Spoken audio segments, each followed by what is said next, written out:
impossible has happened. Unbelievable. No record for human life. Off to the races. Can they catch it? Now he takes off the shirt. He's running down the middle by the 50. He's at the 30. He's bare-chested and banging his chest. Now he runs the opposite way. He runs at the 50. He runs at the 40. The guy is drunk, but there he goes. The 20. They're chasing him. They're not going to get him. Waving his arms. Bare-chested. Somebody stop Look that out. man. Here comes the blue coat, Oh, Kevin. they got him. Here They're comes coming the from blue the coats. left. Oh, and they tackle him at the 40-yard line. I'm talking about balls deep. I'm talking about balls deep. I'm talking about balls deep in love. I'm talking about balls deep. I'm talking about balls deep. I'm talking about balls deep in love.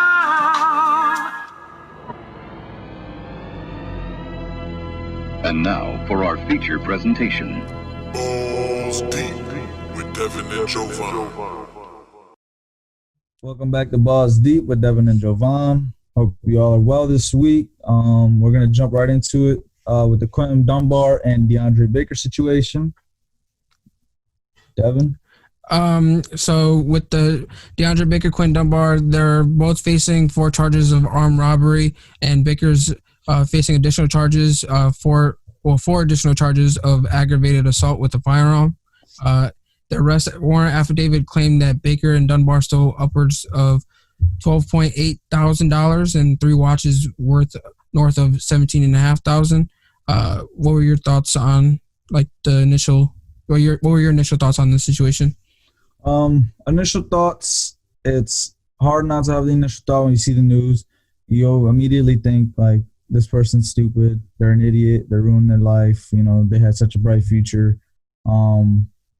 But then you kind of got to take a step back and look at the whole thing and realize, it's just as possible that, these guys are innocent. And that's something that doesn't really happen that often in today's media, where you see guys get charged with something immediately. It's like they're guilty.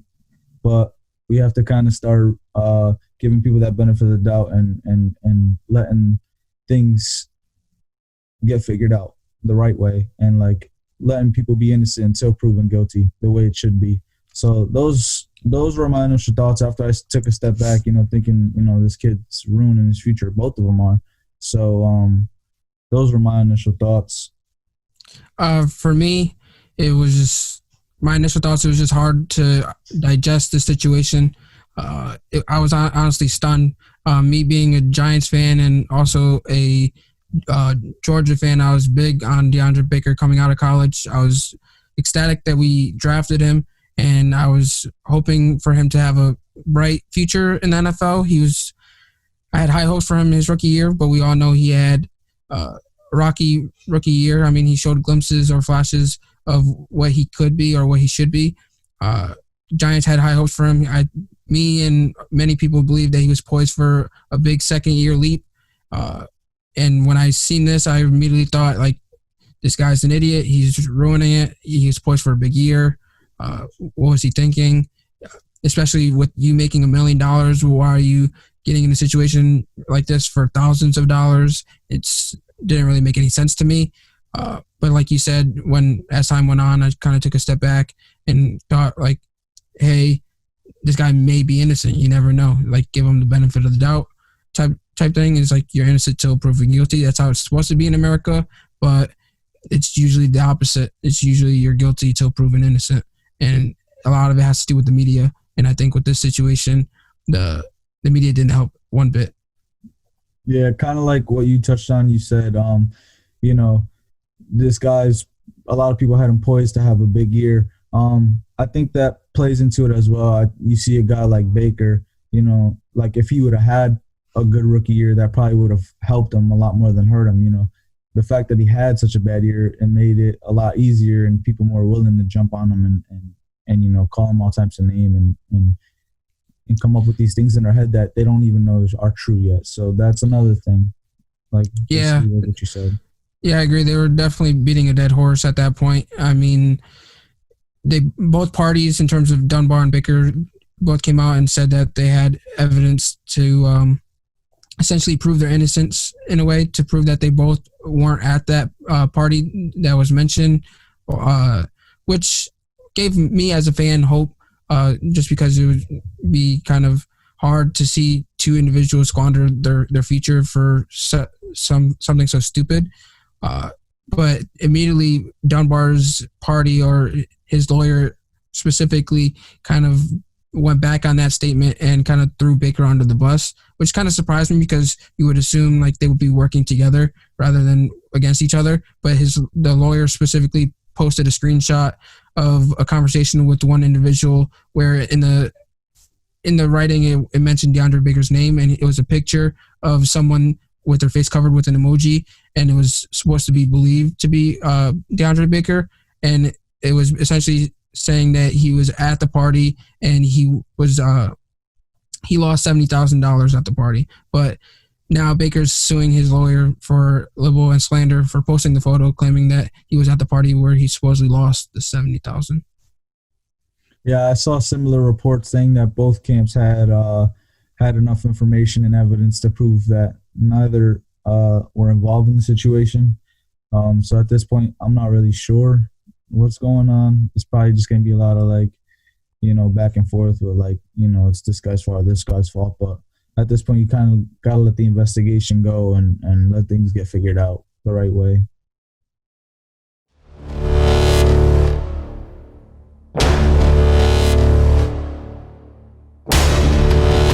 You are now tuned in to Balls Deep Podcast, brought to you by the streamers of S-Class and Take Flight Productions.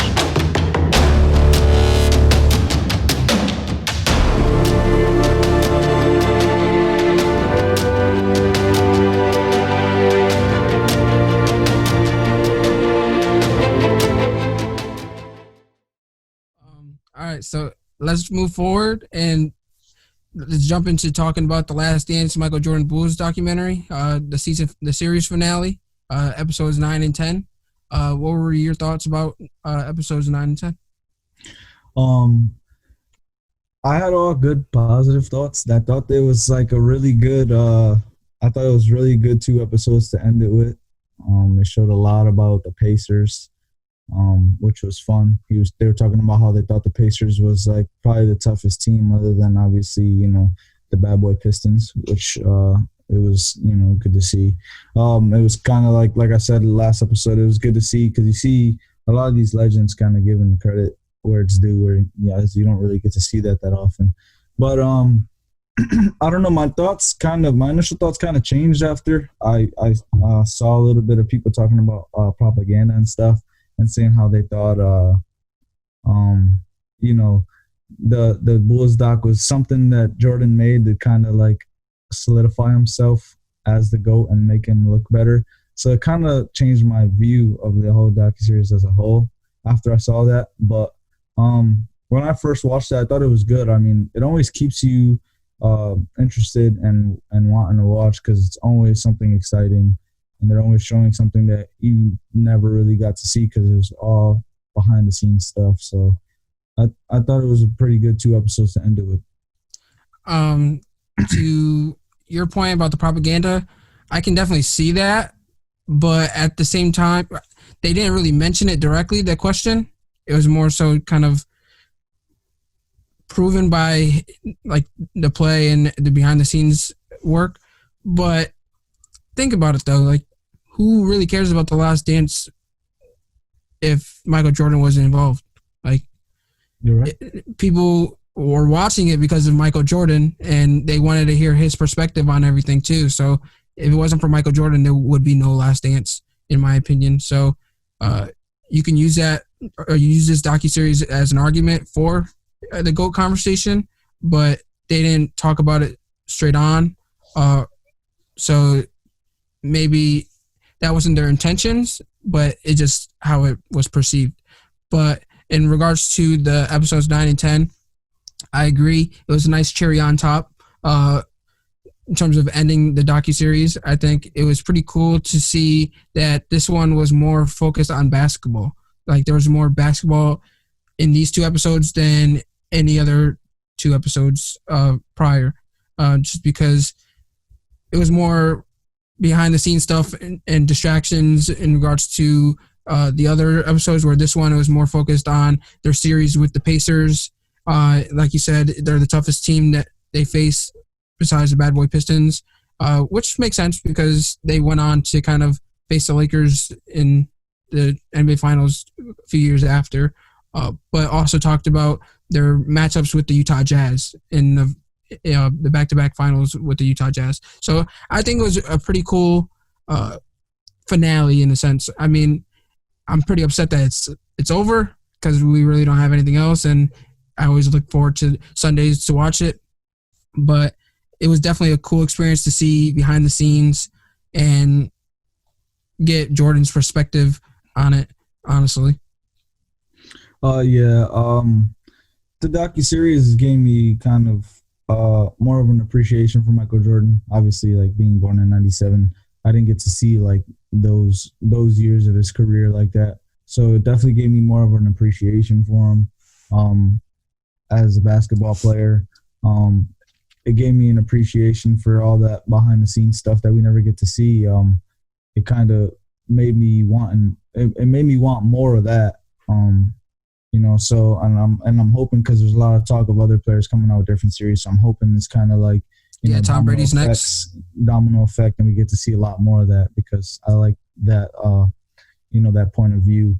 But also it kind of gives you respect for that era in general. I mean, Michael Jordan didn't shy away from, regardless if you want to call it propaganda or not, to make himself look better. I mean, it shed a lot of light on a lot of those teams back then. The Pacers, the Pistons, the Jazz. You got to see and learn a lot more about the teams that maybe you didn't get to watch live, and it gave you the feeling of like you were watching it live again. And that's kind of the way it made me feel, is like I didn't get to see all this stuff because obviously I wasn't born, but watching this is like, it adds excitement to it. It makes me feel like I'm watching a live game. So it gave me definitely gave me more of an appreciation of that era. It definitely gave me more appreciation for Jordan itself, just because he brought originality to the game. He introduced the Air Jordan era in a sense, and he made an impact not only on the NBA but globally. A lot of people around the world wanted to play basketball because of Michael Jordan, and a lot of players that we watched growing up, like Kobe, LeBron, they idolized Jordan, and they essentially took from his game, whereas Jordan was his own in a sense. It's kind of, after watching this docuseries, it's kind of hard to argue against Michael Jordan about being the best ever or the greatest ever, but it definitely makes a case for him. And then in regards to you talking about more appreciation for the era and shedding the light on players, teams that we may not have known or heard about if it wasn't for the series, like the Pacers. I didn't really think of them as a great team or as good of a team as maybe Jordan was speaking about, but it just shows, like you said, Jordan was willing never to back down to any competition. He always found a drive to kind of keep him pushing, regardless of how great he is. He always found something to kind of keep pushing him and meet his goals in a sense, which was pretty cool. And then just all the distractions back in the day too, and for Jordan to have Rodman, who's a distraction in itself. I mean, as great of a player as he is, he's definitely a distraction in itself, which is hilarious just because in the series or these episodes, they talked about how he skipped Game 4 of one of the finals to go wrestle with the Hulk Hogan in WCW, which is, I found hilarious. I'm like, the only person who would be able to do this is Rodman.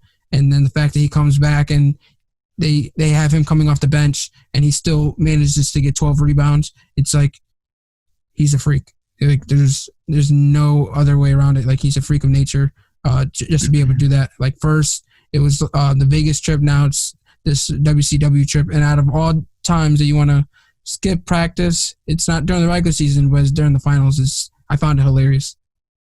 I think it's important to realize though, like when you kind of look at that and you see like, you say like, oh, only Pippen could get away with that. I think that's kind of like Rodman. Rodman. It's important to like realize that, and it kind of speaks to like the player that he is, because as much as you want to call him a distraction, I mean, Phil Jackson can kind of basically was just like, the attitude he had towards was like, as long as Rodman is Rodman on the floor, I don't care what the fuck he's doing off the court. And I mean, a player like Rodman, I feel like that was kind of the perfect coaching style, because say what you want about it and, you know, talk as much as you want. But when it came to game time, when it came to being on the court, he was focused and he did his job. So I thought it was hilarious, like seeing that. But then you kind of see how they all reacted to it when he gets back. It almost seemed like, you know, he didn't miss a beat, and neither did the team. Yeah. I mean, they didn't really seem all that mad about it in general. But, you know, like, the media is always going to kind of, like, try to make a story. But at the end of the day, I think it speaks more to the player that he was and the person that he was, the fact that his coach and teammates were okay with it, you know? Yeah, Dennis Rodman is the definition of work-life balance. He basically, as long as you get your work done, leave me the fuck alone when I'm not on the clock. And that was his mindset in a sense. Is like, I'm gonna do what I gotta do on the court, but when I'm not, and I have my personal time, then let me rock, because it's for my mental health and things like that. So he's a perfect example of work-life balance, and I just found it hilarious because although I wasn't a basketball player, I could definitely relate to it now that I'm working full time. Is that you definitely need your time off because it can be overwhelming at times. Yeah, and I think that showing that, you know, but also seeing like how the team responded to it, it kind of showed you how good a coach Phil Jackson was too. The fact that he was able to manage, and I'm pretty sure you said this in like a previous episode, like the fact that he was able to manage so many different like personality types, I mean, it's just kind of insane. So again, to see like all this kind of background stuff on top of the basketball, and like how well he was able to manage them on the court as well as off the court. Just this docuseries as a whole, every angle and every side that they gave you was, I think, spectacular. It gave you an appreciation for a lot of the things that maybe you didn't see for whatever reason, maybe because it just wasn't in the spotlight or just it wasn't around your time, you know? And for me, was it a shock or not that the infamous flu game wasn't really a flu game? It was a food poisoning game. I don't think that it was a shock, honestly, because I almost feel like I remember there being people that kind of already felt like it might not have been the flu. Yeah. Because they were saying that, you know, the team had ordered pizza, because that was the story, that the team had ordered pizza or whatever, and the fact that he got sick. So that was almost like a conspiracy theory that it wasn't the flu, that was, you know, food poisoning already. I just feel like Jordan kind of confirmed it in this docuseries. Yeah, it was definitely a shocker to me, because I didn't really know about the pizza story at all. But the fact that they were all hungry and they ordered pizza, then Jordan decided to eat it himself. I think I heard that he spit on the pizza so no one else would eat it. But the fishy thing for me was they kind of, I think, exaggerated, saying that there was 5 pizza delivery guys that came up to the door trying to look and peek in the door to see if it was Michael, which they kind of assumed. But one of the pizza guys came out and said that it was a lie, that it was really only 2. But still, why do you need 2 delivery guys to deliver a pizza? Doesn't really make any sense. So it did seem fishy. I mean, he got sick off of it, whether they purposely did it or not, or try to sabotage it. So it was just crazy to think that I think I give him more credit now, being that he confirmed it was food poisoning, because I think it would be harder to play through the flu, food poisoning than the flu itself. It was just, I just give him credit for playing through it regardless if it was a flu or not, just because it was tough. Yeah, regardless of what it was, I mean, like they said, it was like he had flu-like symptoms anyways. I mean, he was throwing up. His body was not the same. He had body aches. Yeah. He just all around wasn't good. So, I mean, regardless whether it's the flu or food poisoning, I mean, obviously now we know it's food poisoning. That doesn't really change the fact, like, what he did while he was sick. I mean, it was obviously an amazing game, and that's why it's known as the flu game. For that. Yeah, and I give him credit just for being able to will his way through and essentially get the victory, being with all the variables and things like that. But the biggest shocker for me was that the fact that they didn't go for the 7 championship afterwards, because Michael said that he felt like they could have went for one more, and if they were approached and offered all 1-year deals, he definitely would have returned, and Pippen would have returned if he seen that Rodman and Jordan were both on board along with Phil. But Michael wasn't willing to play for another coach besides Phil, so it all started with Phil. And Phil felt like he didn't want to return because Krause, he'd feel like be stepping on Krause's toes. But I feel like if everyone was on the same page and knew they were willing to come back, they could have definitely came back and went for another championship. In past episodes, we talked about, like, don't end it until you essentially lose. And in that case, they were the kings of the courts, king of the court, I should say. And they should have definitely been able to defend their title the next year. Yeah, like you said, we had mentioned, like, don't fix what ain't broken. But at the same time, after kind of seeing these last two episodes, and seeing how much Jordan was talking about, like, I was tired. Like, I feel like it was stressed a lot that, he was exhausted by the end of that, game 6 with the Jazz. It kind of, like, and I'm nobody to doubt when Michael Jordan says he thinks they could have won 7, because he said himself he thinks they could have won 7. So I'm nobody to doubt that. But at the same time, hearing, that team was getting older. Pippen obviously had the lower back injury that was nagging him all game 6. Jordan was saying how exhausted he was. That kind of showed the age. And, obviously Jordan had, a better mind and IQ at that point. But that showed the age. And then previously in the episode, they talk about how it seemed like the Jazz got better from the year previously that they beat them. Yeah. So it almost made me feel like, I would have loved to see them go for 7. That would have been great to see, especially the documentary. Obviously, the documentary now would have been about 7 championships if they had won. Yeah. But after seeing that last episode, it kind of almost made me have that little bit of doubt, and kind of it gave me, like, Krause's perspective in a way. With Jordan just being, like, completely beat at the end of the season, Pippen being injured, it almost made me feel like he kind of had a point. And mentioning Krause, I was kind of happy, even though he was essentially the villain of the docuseries. I was kind of happy that Pippen came out and kind of gave him his credit. I've said it in the past. He was the mastermind behind it all. He didn't really have as much of an effect on those championships as Michael Jordan or Pippen or Phil Jackson, perhaps, but it wouldn't have happened at all if it wasn't for him building or getting the right pieces to the puzzle. So the fact that he gave him his credit, being that Krause wasn't here to defend himself, I was happy to see that, even though he kind of was the reason why they broke up. And because if it wasn't for his statement in the beginning of the season, there would be no Last Dance, because they wouldn't have said it in the beginning of the season, like, this is the last rodeo or this is the last dance. I don't know. I just was happy that he got his credit.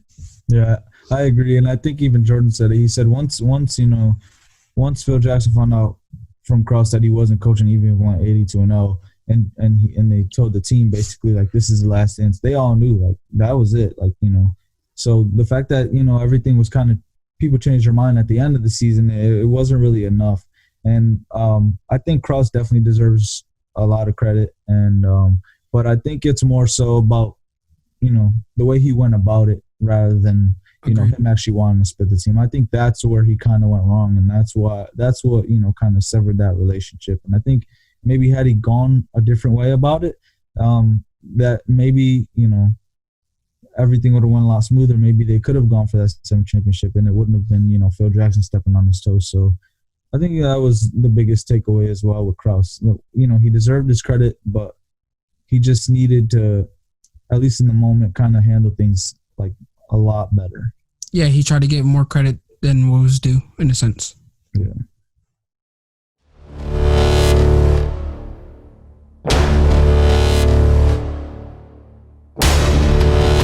You are now tuned in to Balls Deep Podcast, brought to you by the streamers of S-Class and Take Flight Productions.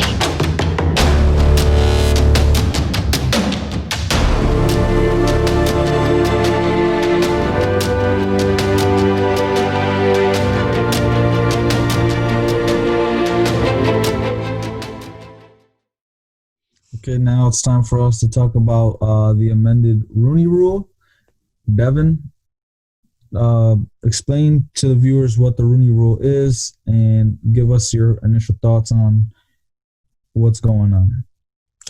Well, the Rooney Rule is essentially the NFL's diversity policy. They introduced it in 2002, and the purpose of it was to become more diverse within their general managers and their head coaches. So essentially, the NFL teams had to interview at least one minority candidate in any job openings for their head coaches or front office positions. And it had a minor effect immediately in terms of the minority hires. I mean, there was a few minority hires as soon as they introduced it, but long term, since 2002, it had little to no effect at all, I think, because the teams end up finding a loophole in the system, and they would essentially just pick a minority candidate, whether it was in-house or on another team, to essentially check off the box. Essentially, they weren't planning on hiring the individual, but they wanted to interview him or find someone that fit the description so that they can check off the box and hire the person that they wanted to hire. And then the rumors came out recently about the NFL wanting to fix the topic, and it was saying that they considered incentivizing teams with draft compensation if they were to hire a head coaching, a minority head coach or minority GM, they'd essentially get their third-round pick boosted up. So, like, they would get their third-round selection would go up 16 picks they can't go up to 16 picks. So, like, they would go up 10 spots for hiring a minority candidate at GM or an equivalent level position, and 6 spots for hiring a minority head coach. And if they were to keep them any longer than 1 year, that they would also get benefited off of it. And when I've seen that, I was like, I give credit that they're trying to fix something that needs to be fixed. Like, I commend them on that, but they shouldn't have to compensate teams for doing something or doing the right thing. Like, something that should be done organically, and the fact that they're hiring the best person for the job, whether they're minority or not, and giving minorities opportunities should already be done. Like, they shouldn't have to be swayed to do so. Yeah, I agree. I feel like that's the biggest takeaway, or at least I feel it should be the biggest takeaway for anybody. I mean, you appreciate the efforts on the parts of the NFL, but I feel like that's something that should happen naturally. Yeah. At least, that's the way I feel. I feel like, things like that should just be the best candidate available. You should be given, people who qualify, you should be giving them an opportunity, regardless of, where they're from or who they are. So that's my biggest takeaway from it. And then what they kind of added with, coordinators not needing permission to go interview with another team. I've always kind of thought for that to be kind of dumb anyways. I feel like if you're given a better opportunity, or at least a chance to, apply and interview for a better opportunity, I've always felt like you shouldn't really need permission from the team you're on, unless you're on a certain contract or agreement with them, which most coordinators aren't. They just go along with, whichever, like certain head coaches that they might want to work with or want to work with them.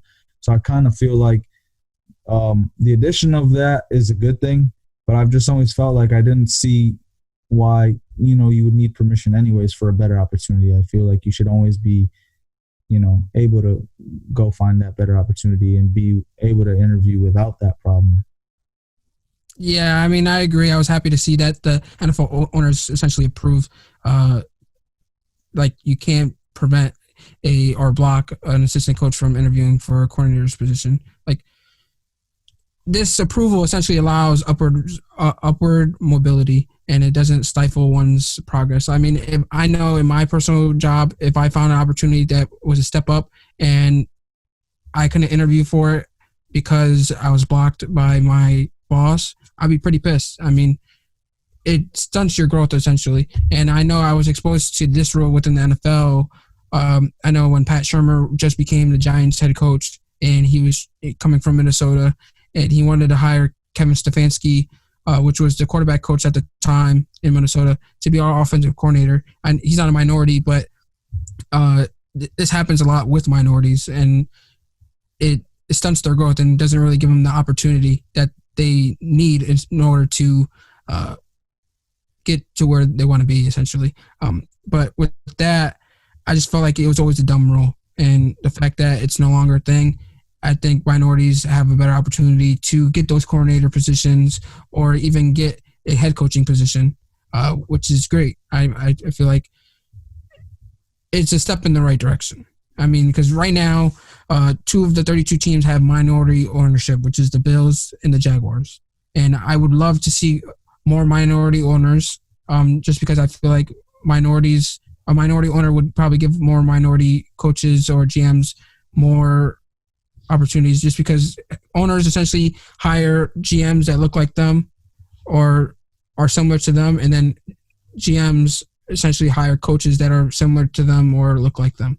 And I just feel like it starts all the way to the top. But with the ownerships, it's hard because the other owners of the other franchises get to vote on if you're approved as the next owner, which I think is stupid, but I guess it's an invitation to a club. And then you have 3 of the 32 teams have a minority GM, which are the Browns, Dolphins, and Redskins. And then we have 4 of the 32 teams have minorities as head coaches, which is the Chargers, Dolphins, Redskins, and Steelers. And there seems to be a pattern there where there's a lot of overlap with those teams. And I just think there's plenty of minority candidates that are qualified, like KC's offensive coordinator, which I wanted the Giants to interview for or hire as our next head coach, but we end up going with Joe Judge, and I'm pretty excited about that hire. But then also you got Robert Saleh, the defensive coordinator with the 49ers. I just think what hurts them too is a lot of the great minority coordinators or assistant coaches are on the best teams, and they go far in the playoffs. And then when it comes to hiring coaches, those teams with job openings, they want to rush to get their candidate or get their guy, and they're not willing to wait. And I feel like with those coaches on those teams, they can't interview for it because the NFL essentially blocks it, saying they want them to focus on the Super Bowl or their next game rather than these interviews. And I'm like, you can't find one day in between or a few hours to essentially interview for this position. If teams want them to be their coach, they can go to them rather than the coach going to the team in that instance. And I feel like a lot of that hurts the really good candidates, really good minority candidates for those positions. Yeah, I agree to your point. If a team wants, somebody to be on their staff as badly as they say, I mean, you make that time and you go meet that coach where they are, especially if it's still within the season. So if it's as bad as you say it is, then you take that time and make that trip. And also, like you said, it definitely helps it. It'll definitely be an upward surge in terms of minorities being able to or being able to get those opportunities, because it almost seems like not in all situations, but in some situations it might be like a team's already got a person who fills that criteria, and they don't want to have to find somebody else to hire. So they're not willing to let a coordinator or somebody part of the staff interview for another position because that person fills the criteria for their team, and now they're going to have to go out and find a new candidate to meet that requirement. So I think doing that is definitely better, and it'll offer more opportunities for minorities, like you said. Yeah, so with this amended Rooney Rule, in the past, all they had to do was interview one minority candidate, basically check off the box, whether it was for GM or front office position or the head coaching position. Whereas this amended Rooney Rule, it requires at least 2 external minority candidates and at least 1 minority candidate must be interviewed for a coordinator position. So if you have a minority candidate in-house, you can interview him, but now you have to also interview 2 external minority candidates, whether it's someone that's not currently hired or on a different team. And then with the coordinator position, at least 1 has to be minority. Basically, what the old Rooney Rule was is now the Rooney Rule for the coordinator position, and then the old Rooney Rule is now amended or expanded in a sense for the head coaching and front office positions, which I think is great. Step in the right direction. It's going to give minorities more of an opportunity to get an interview and try to prove themselves within the interview. I just ask that teams or owners or GMs go into these interviews with an open mind instead of having a focal point on one candidate. To start off, they just have an open mind and give these minority candidates a fair chance. That's all they really ask for, and I think a lot of them qualify and would be great head coaches in the future. Just for example, the Bucks, they have Byron Leftwich, who's the black offensive coordinator in the NFL, and they had one of the top offenses in the NFL.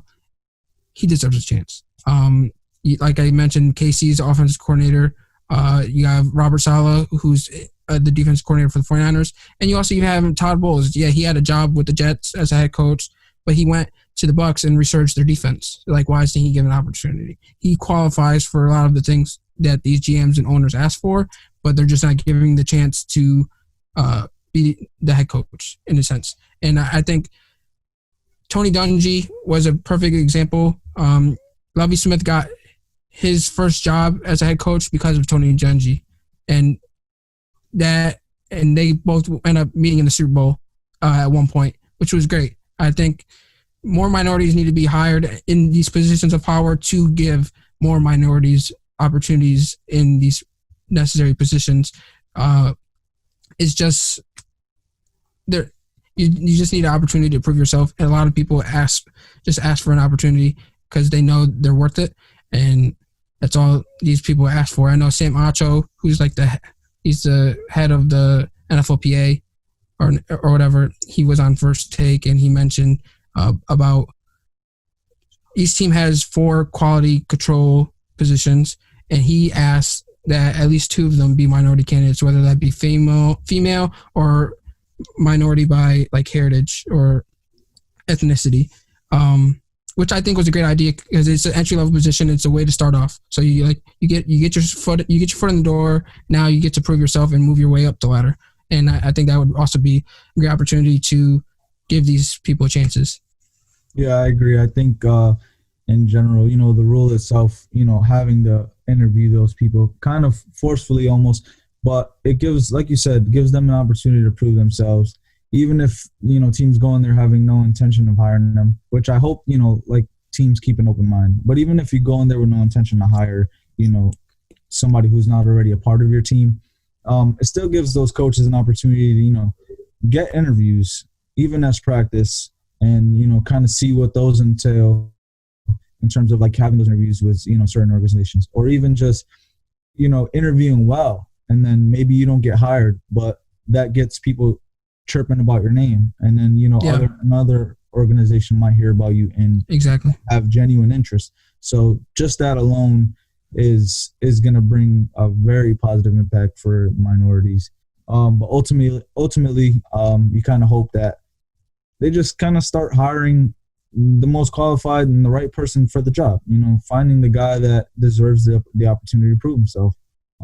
So hopefully this is a step in the right direction for that to happen. I agree. I mean, I just think that these people just deserve a chance, and that's all they really need. And honestly, something that should happen organically, like teams shouldn't be forced to be doing these things. And the fact that it's kind of sorry, but I'm just happy that the NFL is trying to address the situation head on rather than trying to avoid the situation. And I just ask that these people kind of give these candidates a fair chance, because I know Louis Riddick mentioned, because I know he interviewed for the Giants GM position, and I was really hoping we picked him over Gettleman, but we're stuck with Gettleman. But Louis Riddick went out and he said that the Giants interview process he felt like was very fair, and I just hope that teams take a similar approach to the situation and give these people fair chances, because Louis Riddick is a qualified candidate for a GM position, and he deserves to be a GM in the NFL. If not now, then eventually. I know he was in personnel previously, but I think he deserves another chance. But it's just candidates like him who deserve a chance and just need the opportunity to interview, because he came in a close second for the GM position with the Giants to Gettleman. So who's to say that the Giants didn't help his case by saying that he was a close second, but also maybe giving a word in for him, for next time, let's say he interviews for the Redskins GM position, which is probably not going to happen because they have Ron Rivera. But let's just say, and then the Giants are like, hey, he did a really good job. Kind of give him a good word and work from there. Like you said, just start tripping. Yeah, like I said, I think we both agree that we hope, this moves it forward, and maybe eventually things start to happen more organically as, more minority candidates get their names out there. So, I mean, that's my only hope, is that this rule, there's no more loopholes, and that GMs actually start taking this more seriously, because it is important that, people get equal opportunities for, positions like this. Yeah, I agree. And I mean, with the whole considering the incentivizing, I just felt like that would have would have handicapped their candidates that they hired that were minority, because people would start to question, did they get hired because they're the right candidate or because they're a minority? So I'm just happy that they kind of avoided that. And I wanted to see at least one coordinator position be a minority, kind of force them to it, so that can more than happen organically from there. But like I said, what they have is a step in the right direction. And I think if they would have did the selecting one coordinator to be a minority, they would have had kind of a similar impact as the incentivizing. People would start to question if they were the best guy for the job, or did they have to fill a need with the Rooney Rule. All right. I think that's all we have for you this week. Thank you for tuning in, guys. We really appreciate it. Appreciate you sticking with us. Follow us at Instagram and Twitter at BallsDeep_pod. On Facebook at BallsDeepPod. We appreciate you, Devin. Anything you have to say? I just want to thank those that have followed us from episode 1, and thank those that are just joining us for the first time this episode. We truly do appreciate everything. We appreciate you guys tuning in. We definitely have fun recording these episodes, and we plan on having more fun in the near future with continuing this podcast. So thank you again, and we just hope that you continue to follow us in our growth. Peace. Deuces. You're talking about balls deep. I'm talking about balls deep.